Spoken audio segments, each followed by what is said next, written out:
জাতীয় ঐকমত্য কমিশন কর্তৃক জুলাই জাতীয় সনদ 2025 নামে যে খসড়াটা আমাদের কাছে প্রেরণ করা হয়েছে, সেখানে কিছু শব্দগত বাক্যগত কিছু অসামঞ্জস্য ছিল, তেমন গুরুতর কিছু নয়। সেগুলো আমরা সংশোধন করে ওনাদের অনুরোধের প্রেক্ষিতে আমাদেরকে প্রত্যেক দলকে বলেছিল যে কোনো সংশোধনে থাকলে জমা দিতে, আমরা জমা দিয়েছি।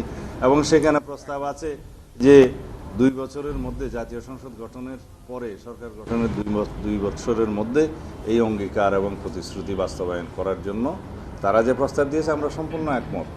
এবং তারা বলেছে যে এই প্রতিশ্রুতিগুলো পালনের জন্য সংবিধানে এবং বিভিন্ন আইনে, বিভিন্ন বিধি বিধানে যেখানে যেখানে যা যা পরিবর্তন করতে হবে সেই বিষয়ে আমরা প্রতিশ্রুতি দিচ্ছি। সেটা আমরা প্রতিশ্রুতি দিচ্ছি, অঙ্গীকারবদ্ধ হচ্ছি এবং আমরা সই করব। এখানে মাননীয় প্রধান উপদেষ্টা সভাপতি হিসেবে জাতীয় ঐকমত্য কমিশনের সই করবেন, অন্যান্য এই কমিশনের সদস্যগণ সই করবেন, যারা যারা ঐকমত্যে আসছে সমস্ত রাজনৈতিক দলগুলো সই করবেন। এর চাইতে বড় সম্মতি, জাতীয় সম্মতি, এটা তো আইনের ঊর্ধ্বে, এটা তো জনগণের অভিপ্রায়, এটা অনেকটা সার্বভৌম ব্যাপারের কাছাকাছি হয়ে গেল। তো এইটাকে যদি আমরা আইনি ভিত্তি না বলে কোনটাকে বলবো? ধন্যবাদ।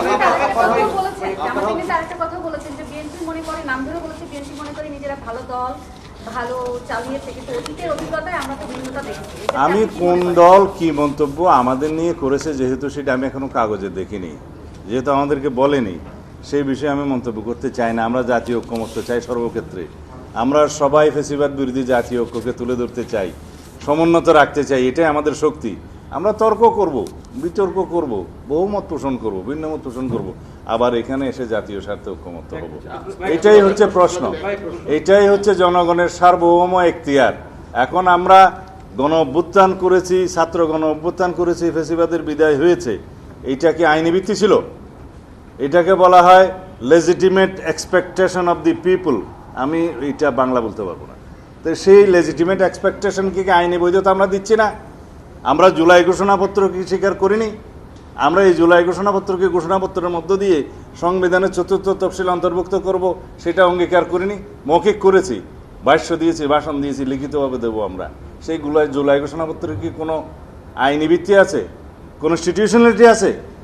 তার ঊর্ধ্বে এটা, যেহেতু জনগণের অভিপ্রায়, সবাই মিলে আমরা প্রতিজ্ঞা করছি যে এই জুলাই ঘোষণাপত্র, যে ছাত্র গণ অভ্যুত্থান হয়েছে, এই ঘোষণাপত্রের সাংবিধানিক এবং রাষ্ট্রীয় স্বীকৃতি আমরা দেবো। কোথায় দেবো বলেছি? 4র্থ তফসিলে সেটা আমরা বর্ণিত করব, যেহেতু এটার একটা লিগ্যালিটি থাকতে হবে।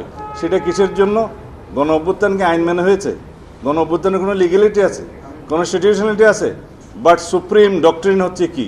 এটা হচ্ছে legitimate expectation of the people, এটাই সার্বভৌম এখতিয়ার। সুতরাং আমাদের যে সম্মতি, এর উপরে কোনো আইনি ভিত্তি হতে পারে না।